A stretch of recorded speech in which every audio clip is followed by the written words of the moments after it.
Dr. Dan Gibson, and I am pleased to present Vicki Elliott, who is with Collaborative Faith Community Model Changing, and she's going to talk about how her organizations provide resources for mental health and just various other kinds of tools to offer folks. And I wanted you to know that we are here till 11 to noon, and then we have 15 minutes for Q&A. Okay? Thank you. Take it away. Thank you. Thank you, everybody, for your patience as we get set up. This is the first round of breakout sessions, so we had to get the technology going. We have a virtual community, of course, and then we have all of you who are here with us today. So thank you. I was just researching yesterday online, how do you get information out to people? What is the most effective way right now in 2021 to get information out to people? And of course, social media came up. But one of the top ways that came up is hold a conference and bring like-minded people together and talk about ideas. So Pastor Ed Treat is a genius for bringing us all together today, and I'm happy to be here. And thank you for coming to hear about Mental Health Connect, is what the organization is called, and our collaborative community model. My name is Vicki Elliott, and I am the director of Mental Health Connect. And I'm going to go over all of the aspects of what we do, who we work with, how we collaborate together. I'm going to have some breakpoints in here where you can ask some questions, because I'm going to get into some details about what we do and how we do it, and I'm sure you'll have questions. And then at the end, of course, there'll be time for conversation and questions as well. So when you go to our website, it's mhconnect.org. This is what you'll see, and I show this because I want people to know when they get there what that looks like, and so it'll look familiar to you. So one of the things I want to point out, I'm not sure if you can see it on the screen or not, but it says living with mental health concerns can be tough. Finding help can be tougher. Most of us at Mental Health Connect know this from personal experience, and the people that we talk to can also agree that the mental health system is extremely difficult to navigate. If you have ever been in a situation where you've had to call around for help, or you have tried to do that for someone that you care about, you know that all too well. That is what I'm going to talk about today, is navigation and how we have come up with a solution for that. A little bit about me and my story. 3 years ago, this is my family, our life was turned completely upside down. My oldest son was 24 years old and living with bipolar disorder and addiction. And he finally got himself into inpatient treatment, which, as some of you may know, takes a very long time. And he was ready to kind of change his life and do something different, which we were extremely grateful for. He went into treatment and he was very, very sick while he was there. He got so sick that he couldn't get out of bed. He couldn't walk. His legs just wouldn't work. He was at a treatment center here in the state of Minnesota, and they told him that if he could not get to his therapy and his groups unassisted, he had to leave. And he couldn't. He just physically couldn't walk. So after about 2 weeks, they wheeled him out of inpatient therapy, put him in a van, and drove him back home. Now, on the way to driving him from the Twin Cities back up to Duluth, they didn't stop at a doctor's office. They didn't stop at the emergency room. They didn't stop at the hospital. They took him back to an apartment that he no longer rented and literally dropped him off on the sidewalk. And I'm sure that maybe some of you had heard stories like this before, but it was shocking to us at the time. 24 hours later, he would call 911. He couldn't move from the neck down. Cole was actually struggling with a staph infection, and we learned a lot about staph infections and drug use, and he had MRSA. And so after 2 weeks of struggling at the hospital, he had a couple of heart attacks, surgery to remove some organs. He finally passed away. Now that made me realize, what if we had better resources? What if we knew? What if we had someone we could call to say, what do we do next? How do we handle this? This was a very devastating part of our story, but of course, with addiction and mental illness, the story goes back many years prior to that. Lots of struggles, challenges, and heartaches. After that, I experienced a direct call to help people, to use the tools that I had learned over the years, to take that devastation and turn it into something that other people could use. And I'm honored to be with you here today. So that's a little bit about my story and some of the things that we have been through. Now I want to talk a little bit about Mental Health Connect and how that fits in. This is our mission statement, which I'm going to actually break apart and talk about in detail. Mental Health Connect provides resources, support, and education so that we can improve access to mental health services and to connect individuals and families with what they need at the time that they need it, which we know can change. We value the intersection of faith and health in bringing about healing in our communities. And I'll talk about why we chose faith communities in a little bit. Basically, what this says is we are equipping faith communities with the tools that they need so they can help the people in their community.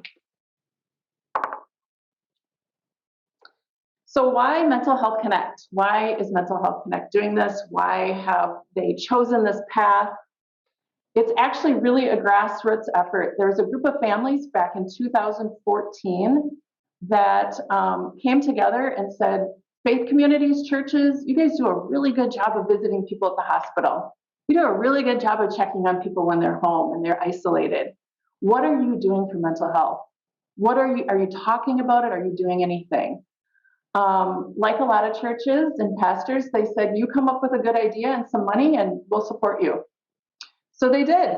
They got a grant of $40,000 and they got a group of churches, pretty big churches, to support them and back them. And they started Mental Health Connect.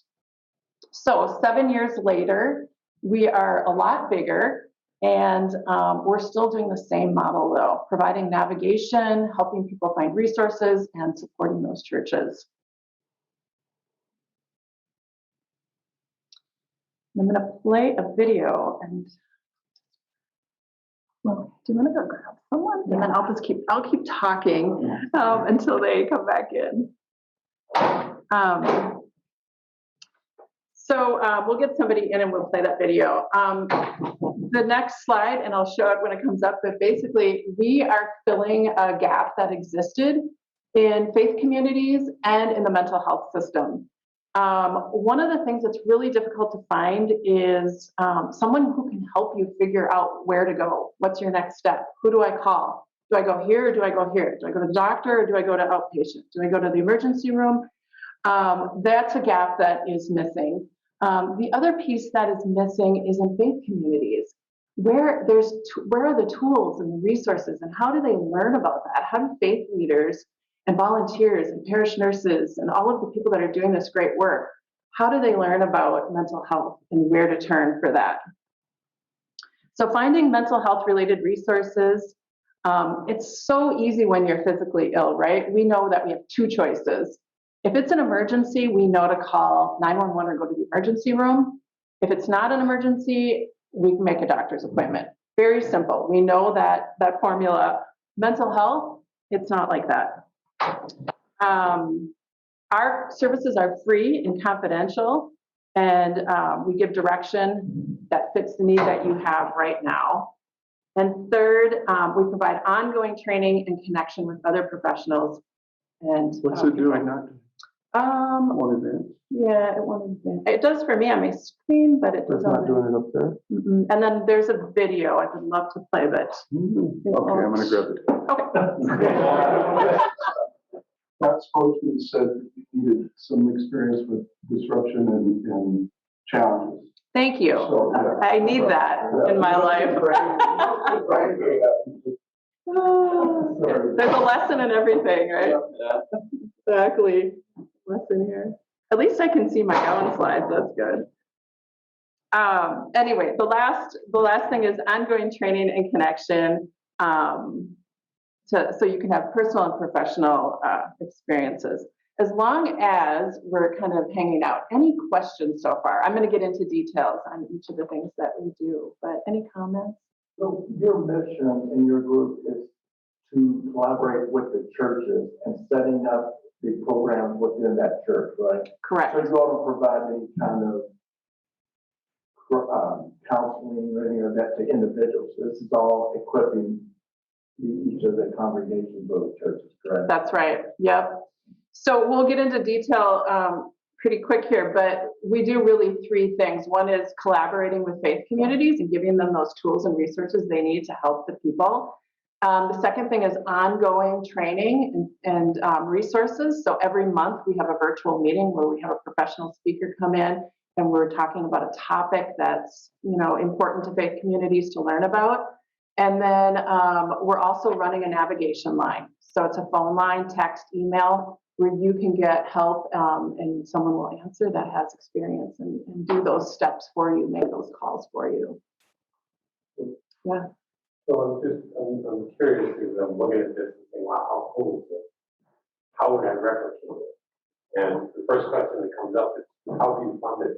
And I mean, how do you fund it? It's tough. They're all volunteers, you have a lot of volunteers. Yeah, and I'll get into that too. We have over 100 volunteers that work with us. And we hope that the churches will provide an annual donation to us to keep that running and provide support and services. And we get a lot of private donations. So there is no one else like us around that does these sorts of things. So typically if someone, I just had an example of a neighbor and a friend of mine who may be watching, I don't know, but she just made a donation to Mental Health Connect, and she just said, I wanted to make a donation to a local mental health organization, and you guys are it, and she wanted to pay it forward. So we were grateful. Yeah, it's the teamwork that really drives it. Are you only Minnesota? So far. Okay. Yeah, I've talked to a few other people about, we're trying to decide, do we franchise it? Do we just teach it and then let people run with it in their communities? Or how do we do that? Because we've had a lot of interest. Absolutely. Did your collaboration grow since you all started in 2014? Extremely, yeah, yes. We experienced 70% growth in 2020. And 70% growth in 2019, and we expect probably even more this year in 2021. I think as churches become more aware of the mental health concerns in their communities, they want some help and support, and they look to us for that.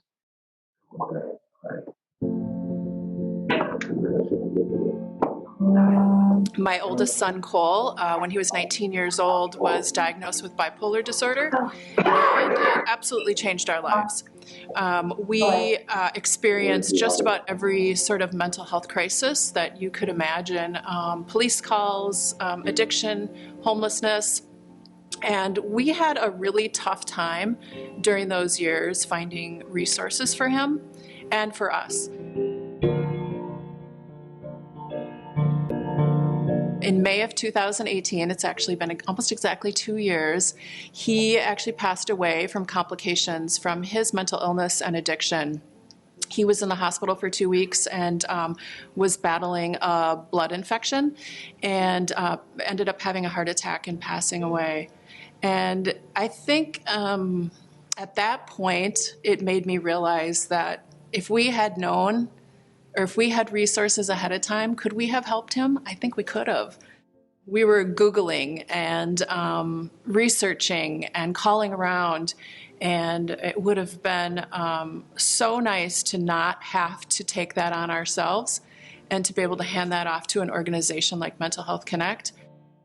I want people to know that Mental Health Connect is a great organization and that we are really working hard to make it easy for people to access the things that they need so that they can go out into life and be happy and be healthy. And I want people to know that mental health is a part of whole health, and the stigma reduction is a big piece of what we're trying to do with mental health and education, because if you go to the emergency room for a broken leg, you should go to the emergency room or to Mental Health Connect or to other resources for your mental health as well, because it's just as important. If the help is available, it can change a person's life. And at that point, if you get the help, it can put a person on a path of health and recovery that can last your entire life. Or if you fail to make that connection, you can head down a path that's very dark and very damaging. Especially in the world that we live in, a world of prosperity, a world of success, a world of perfect families where it is not perfect. And to get that point of rescue, that point of help, can make a difference to change a person's entire life and people they deal with and future generations. I think Mental Health Connect does a unique job of providing individualized resources and referrals to people. They also provide follow-up, which is unusual in my experience. I work in a hospital that has 40% of the beds as mental health beds, a huge outpatient mental health department. When I lost my husband to cancer, I couldn't find the resources I needed. When I found a counselor who specialized in grief counseling, it made all the difference in the world. And I think that is Mental Health Connect's unique mission. They're able to find appropriate resources for people when they're suffering. Since our church joined Mental Health Connect, a number of other congregations have joined, and they're immediately exposed to the educational opportunities that those churches are providing. And so what used to reach a really small group of people potentially, or a specific area, can now reach a much broader audience, and many more people can benefit from the work that's being done across all of the member churches. People who are seeking mental health are seeking purpose and connection and community and meaning. And I think people of faith are also seeking those things. And so I feel Mental Health Connect provides both.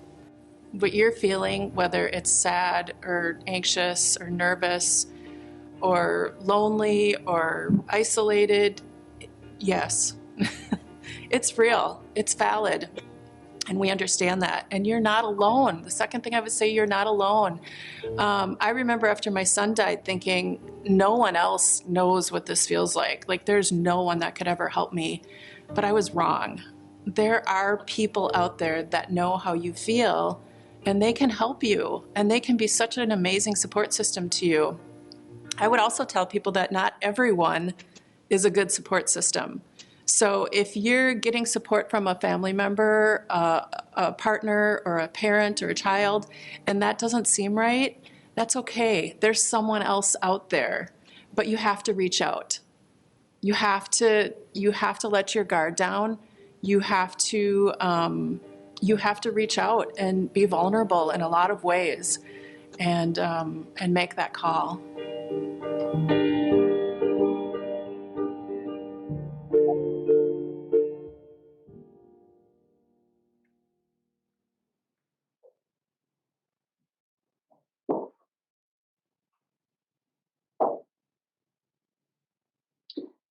So that kind of, in a 5-minute viewing, kind of explains Mental Health Connect a little bit better. Now let's go ahead and get into some details.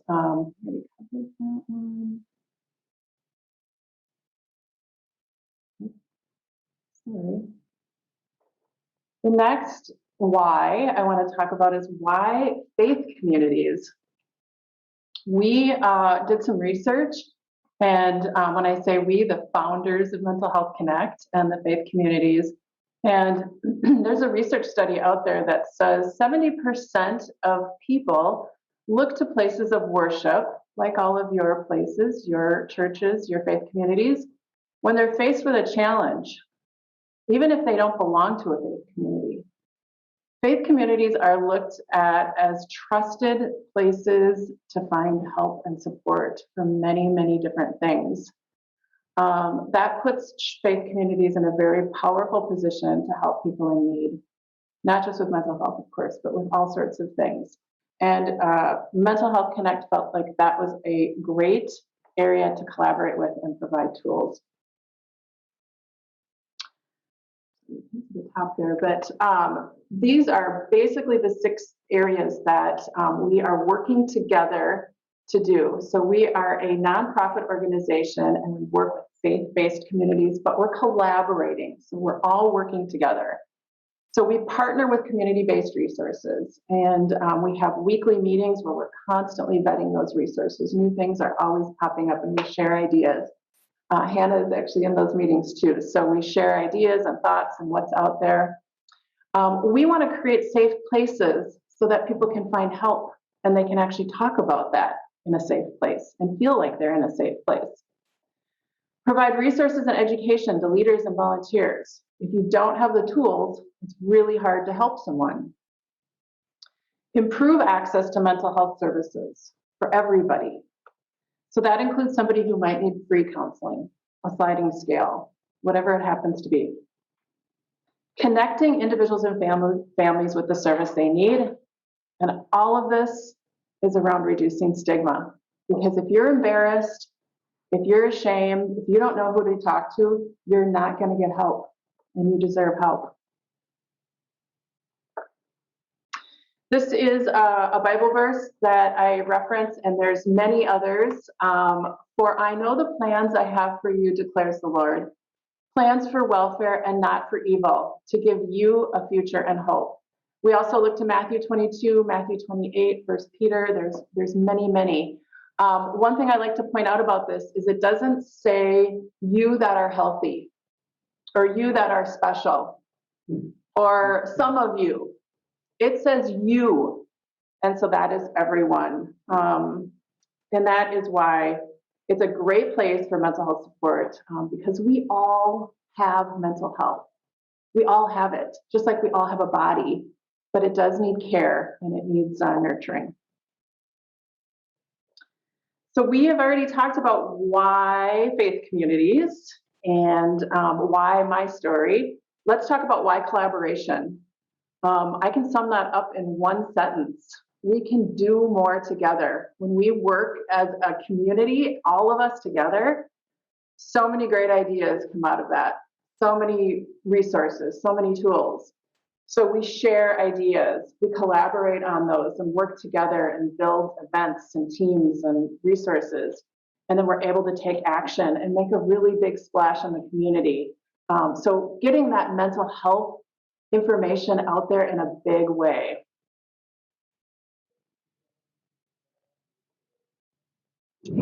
So this is how we're changing the landscape around mental health. Obviously, the power of collaboration. We do a lot of strategic planning and implementation with our faith partners, and then we go for impact, connecting people and helping them out in finding those resources. So now let's get into each one of these specifically that we do. The first one's collaboration. I'll talk about that first. Then I'm going to talk about navigation. And then last, I'm going to talk about the tools and the resources that we provide. And I want to just remind people that it is a two-way street. It's not just Mental Health Connect putting things out there. We get a lot back from our faith communities too, and we need information on what do they need, what are they seeing, what's going on. One faith community has a lot of severe and persistent mental illness in their community. They need help with crisis support. We may have another faith community that's rural. Maybe they need help with wellness and how to help people relax and with anxiety. So it's all across the board, but we need that feedback from them. So collaboration is first. We just know we can do more together. Right now we have over 100 volunteers that work with us. We have 12 people on our advisory board, and they are all some sort of expertise in mental wellness, mental health. We have 8 navigators. We have over 80 ambassadors, which are the liaisons that are between the churches and Mental Health Connect that attend our monthly meetings. We have 7 people on our outreach team, and right now, as of today, we have 32 faith communities that we are partnering with. And those are all sizes. We have the Basilica of St. Mary and St. Paul, Mount Olivet Lutheran in Minneapolis, Bethlehem Lutheran, and then we have a lot of small churches as well. I always try to tell people, like, the churches that we work with really care about people. They want to do everything that they can to support their community and their congregation. So the first one is collaboration. This is really critical because these are all of the things that we share when we're collaborating together. So we are sharing resources and tools. We share expenses to run this nonprofit. Everybody pools together and makes that happen. We get to work as a team. So every month we have a meeting, everyone attends, we share ideas, we have speakers, training. We are able to make a big splash as a collaborative. We share our navigation team. So 32 faith communities are able to tell people that they have a navigation line. Here's the phone number. Training. We will hire trainers to come in, and everybody gets to participate in that, whoever they think is appropriate for that particular training. And then we also share outreach. So if a church is having an event that's mental health related, we will market that for them. Not only to the other 31 faith communities, but we'll market it on social media as well. Any questions on the collaboration piece of it? And for everyone that's virtual as well, please feel free to put any of your questions in the chat box. Happy to answer those.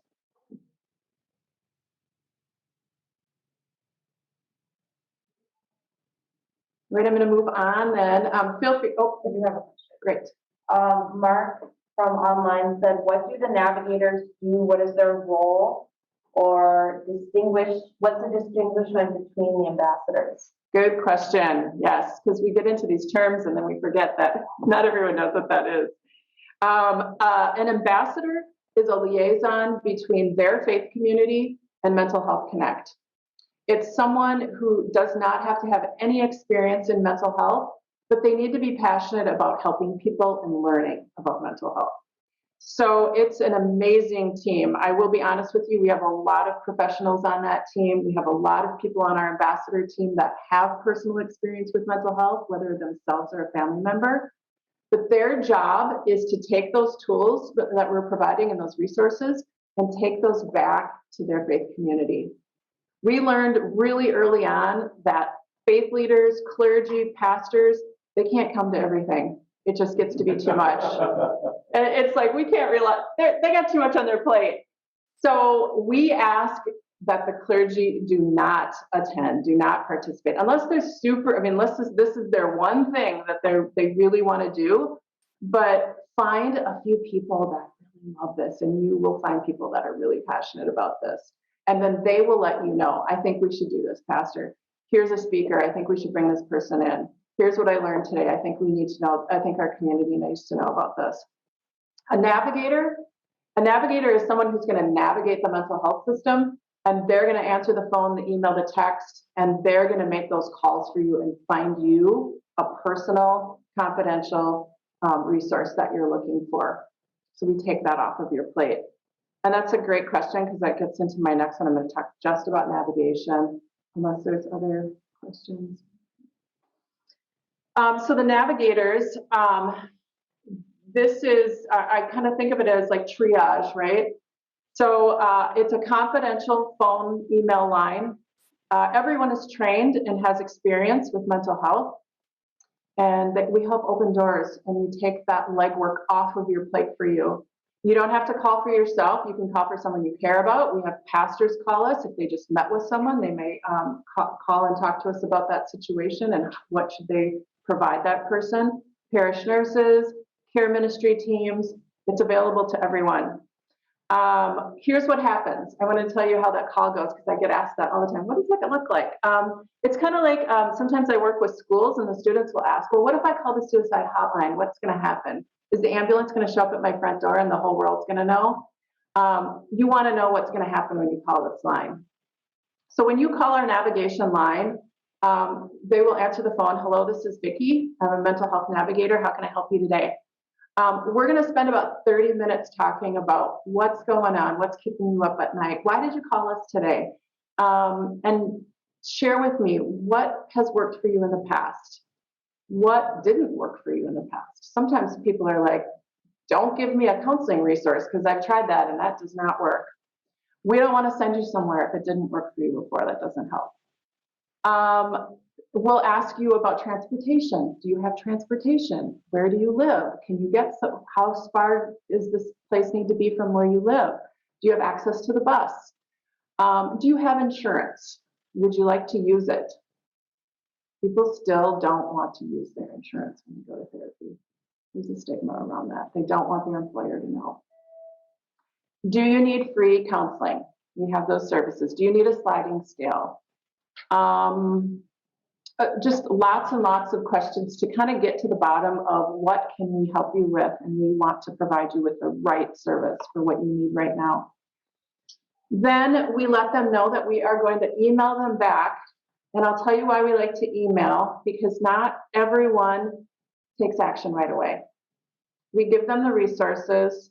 They're already nervous because they called us and they're trying to write down, it just doesn't work. We need to give it to them in writing. And we also link the resources webpage in that email so that they can look it up later. Sometimes you're in a situation and you think, I'm going to call, I do need some help. And then after the phone call, maybe you feel better. Maybe the day is going, oh, maybe I don't need any help. And so you kind of put it aside. But then maybe a couple weeks later, you're like, I do need that. Then you have the email. You can link, you can pull up those resources and you can make those calls. We try to provide people with 3 resources. Now, it's also dependent on how soon do you need to be seen? Do you need to be seen within the next 48 hours? And sometimes that's the case. It's not a crisis, but they've been waiting a long time and they need to talk to somebody. We'll make those phone calls and find somebody who is available, who's open. And then sometimes it's just that one resource. We can find one person that has an opening. Okay, and then we'll call them back. We found an opening. Dan over at Nystrom & Associates has an opening at 2 o'clock on Friday. I told him you would be calling. Call them back and let them know you'll take that appointment. Open beds is another one. I've called around. I can't find anything. We'll help them find something. It might not be right here in the Twin Cities, but we'll find something.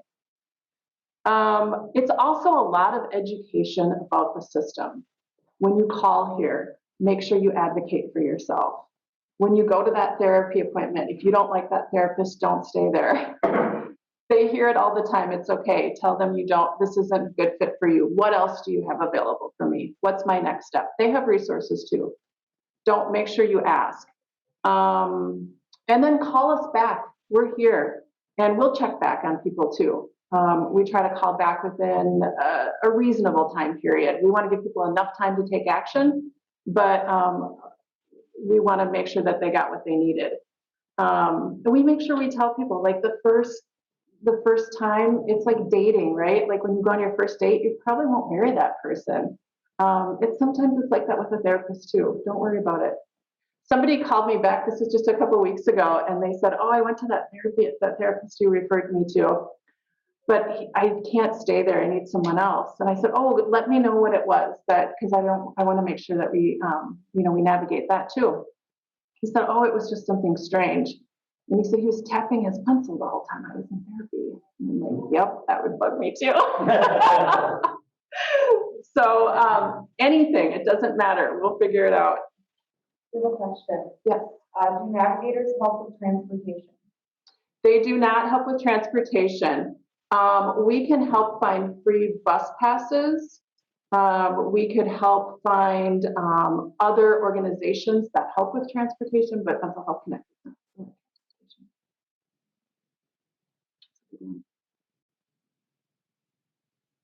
Other questions about navigation.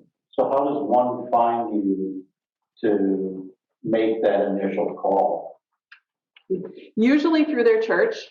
So usually we have, if you stop at our table, we have kind of all of our brochures and we have little tear off sheets that people hang in their bathrooms at church, a bulletin board.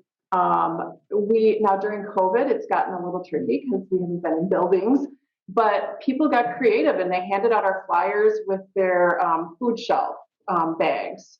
Or if they we have a church in Columbia Heights that has a drive-up food ministry where you can go pick up dinner and they hand it to you through your car window, and they threw our flyers in those food pickups. Pastors, if they get a call from someone, I've gotten lots of calls from pastors saying, I just met with so-and-so yesterday and here's what's going on and what do you think would be a good resource for them? So usually through their church though. Mm-hmm. And I think all of us that do navigation or work with Mental Health Connect, we become sources of navigation as well. I get a lot of text messages and calls from neighbors and friends and people that I meet saying, what do you think about this? So you become an advocate, a mental health advocate. And it's a great thing because you're learning so much in these meetings that you want to use it. It's great to help people. Any other navigation questions? If your numbers said you have 7 navigators, yes. Are they full-time employees? No, they are all volunteers. So one of the difficult things was during COVID, we had a full-time navigator that worked with us, and we had to let her go early on during COVID. And we quickly regrouped, and we have amazing volunteers that have come forward. People said, I know someone who'd be great with this. They used to work in social services for Hennepin County, and they just retired. And this person is, a lawyer and works in social services. And we've taken interns, which has been amazing. And so lots of training, lots of experience. They all have personal experience and professional experience both. So there is a set of requirements.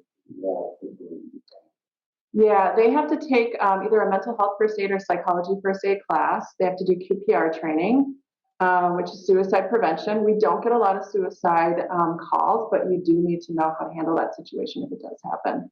And ask the question, if it's a call where you think, are you thinking about hurting yourself? Are you thinking about killing yourself? Is that something that's on your mind? And then we meet every single week, and we're supervised by a psychotherapist who provides us with resources and direction, boundaries, good, healthy sort of things, and helps us with a lot of resources, which is great. So it's kind of weekly training. And it's tough. I mean, taking the calls, we can have some pretty tough weeks. And so it's good for us to all be there as support for each other too. Just to be sure, this is mental health only, not substance use. Or substance use included. Thank you. Substance use is included. Thank you. Yes. They're so connected. I think maybe when it started out, like back in 2014, they were thinking mental health. But somebody was just saying at this conference, 80% of mental health cases are also addiction related. So that is something sometimes we need to ask in the call is, are there any substances that we need to know about? Do you have any issues with addiction? Do we need to look at co-occurring disorders when we're making some calls? And sometimes people say no. I'm okay with that. So, but that's fine. We trust whatever they're telling us, and we'll take that direction. The reality is as you move through the system and you learn more about yourself, you figure some of that stuff out and then call us back. Like, we're happy to kind of drill down even deeper and find something more specific. Yeah. Thank you for bringing that up. That's great. And then the last piece is training and resources.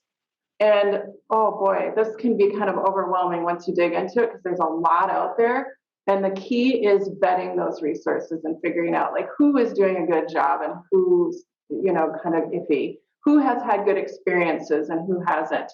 Now, of course, we know some people, 2 people can go to the same place and report back with different experiences. I had a horrible experience. They didn't treat me right. And another person can say, oh my gosh, I think they saved my life. So you got to kind of research it and ask around. So we do like people to report back to us. How did it go? Would you recommend that to a friend? Is that a place that you would trust? And then building relationships with organizations and directors and staff and knowing what they do. So these are just some of the resources that we provide. We provide speakers, so professional organization speakers to talk about topics, trainers. Just as examples, I'll give you some examples of what we're doing. We're going to have Narcan training in 2022. We just did QPR training for all of our anyone who wants to come. It was open to the public. Yes, suicide prevention. Question. Yes, thank you. Yep. Yeah, we use this lingo, and not everyone is familiar. We also are doing de-escalation training in December. And not only for mental health, but if you have a toddler at home, you probably could use some de-escalation training too, right? I mean, I don't know. It's a good thing to use to know how to do. And so we're having somebody come in who trains police departments and emergency medical people, and they're going to be coming in and doing that for us, which is great. I'm trying to think of we have so many trainings coming up. And if it fits your community, great, send everyone. Sometimes it's the custodian that needs to know this stuff because they're a pretty important part. Sometimes it's the volunteers and the Sunday school staff that need to know. So bring who is important to that. Lots of experts in different areas. Mental health, co-occurring disorder, substance use, resources for all of those things. A navigation line. We have a weekly navigation meeting where we talk about resources and topics. If you have someone in your faith community that is a parish nurse or is already doing navigation within your church, have them join us on Wednesday mornings at 11. If they have a case that's particularly tricky and they don't know what to do, poll the group, come on in. We provide a monthly e-newsletter, and then we also have resources on our website. Not a lot, because that's not typically what people want to do. They don't want to dig around and try to find it, but we have specific categories in some of the top resources on there. And these are all available. A lot of times I'll get a call from a church or a clergy and just say, this is what we're looking for, a pastor that can talk about this on this topic. And then I can give them a few ideas on who does that. Questions about education and resources? Yeah. Sorry, I don't need it. I'm curious about your relationship with the mental health industry. Are they aware of you? Or do you work on behind the scenes? Are they supportive? In this area, I mean, you've got clinics, you've got individuals, you've got hospitals. Yeah, they are not always aware of us, and that's a challenge. A lot of times I'll do a presentation like this, and churches will say, "How come I didn't know about you? I've been a church in the Twin Cities for 50 years, and we didn't know that you were around." So getting out there as much as I can and telling people, asking people to share the information. Clinics, they want the referrals, right? They want to know. A lot of times they would love to be a speaker at one of our meetings so that they can have access to our whole team. So we're pretty particular about who we partner with and who we bring in. I want to make sure, I want to see them speak before they come in. I want to hear what they're going to talk about. So how do you vet people, or referrals? How do you find them, vet them? Yeah, a lot of people on our navigation team have personal experiences because they've been through similar situations to what I have and been to lots of counseling centers and inpatient, and we have some personal experience. We ask around, we ask our churches. With 32 faith communities, I might send a poll out to the churches and ask, does anyone know who does this? I had just somebody last week I was texting with that's homeless, and she doesn't have kids. She's not married, it's just her, and she was having a really hard time finding a place, an emergency shelter that was safe. And so I did call a few of our churches to say, and in the county that she lives, to say, what do you know about this, and where can I send her? What's all the other resources we had checked were full, and they wouldn't take her. She didn't have kids. So I have questions from online. They said, do you have any referrals to peer support? Oh, I love peer support. We need more, and that is a place that I would love to expand. Every once in a while, I put a little nugget out there about anybody who wants to be a peer support. The state of Minnesota has they've got a huge waiting list for peer support training.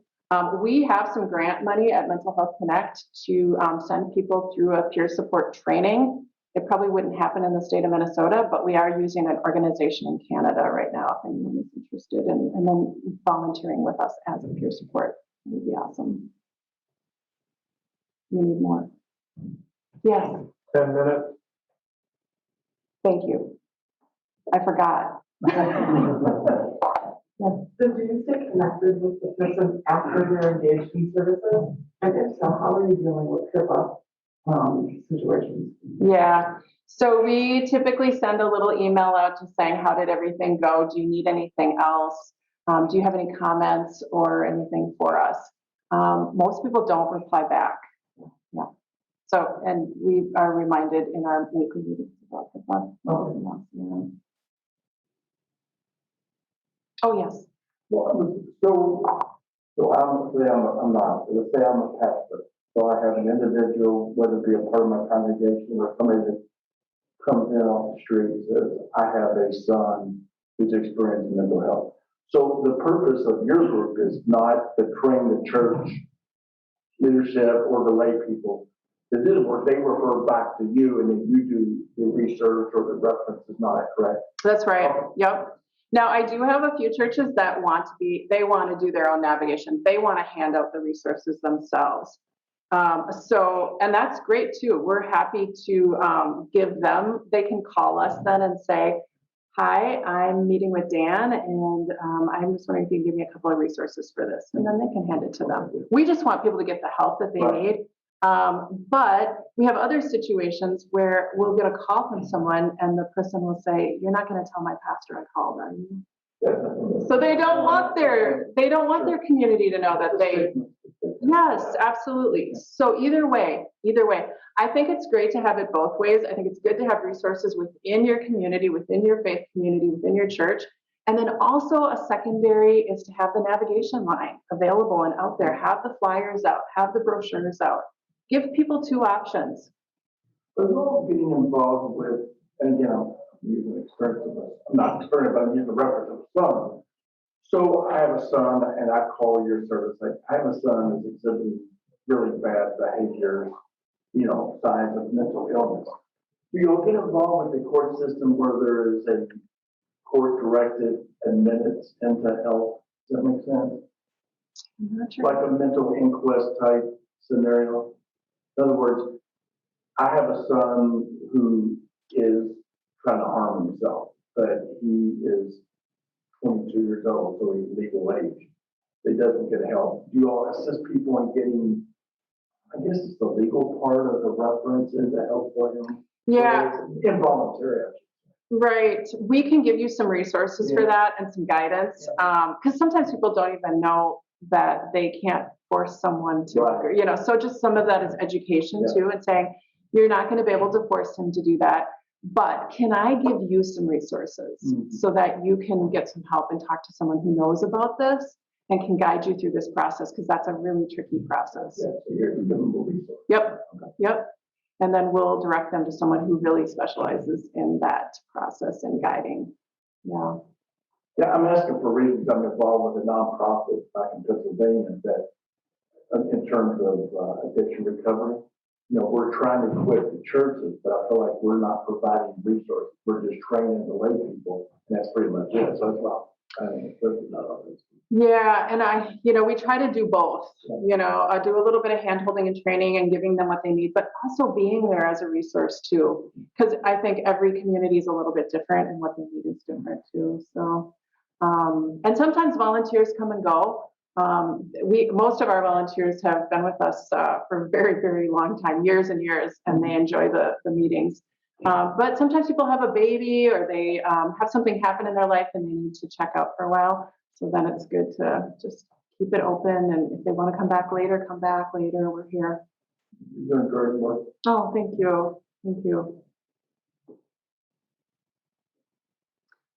This is just one comment, but I think this one sums it up so nicely.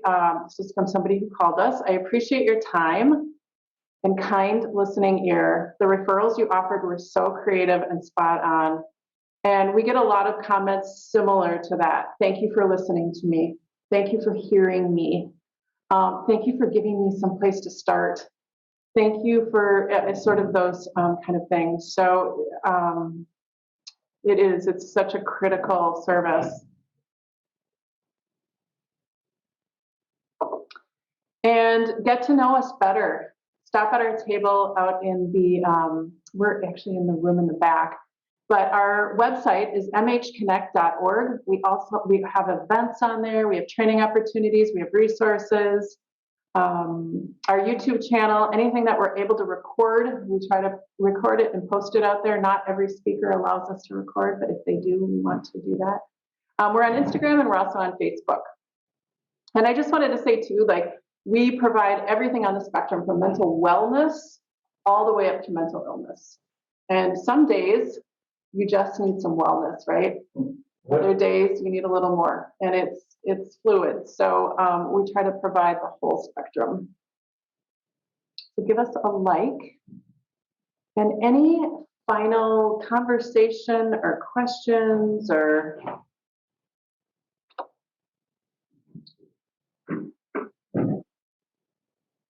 Thank you very much. oh, thank you. Thank you. And you must have some level of mental health that you've navigated all this stuff at the beginning, that you just stayed right with it. It's definitely a passion. I love the work, and and this technology. So I don't know. Yeah. It would have been boring if I had just talked the whole time, but I thought, well, I could just talk, but pictures are better. Yeah. Well, thank you, Vicki, for your willingness and your courage to tell your story and also transforming that in a way to share with others and help others. Thank you for sharing. I'll give a little plug. I'm speaking at the Faith and Life Conference. It's a lecture series on November 4th at 7 p.m. It's a national conference, so feel free to check that out. It'll be on our website and information. That is going to be more about my personal story of life and mental health, and it's called Being Made Whole. Might see some tears at that one. Yeah. All right. Thank you. Thanks for being here. Yep.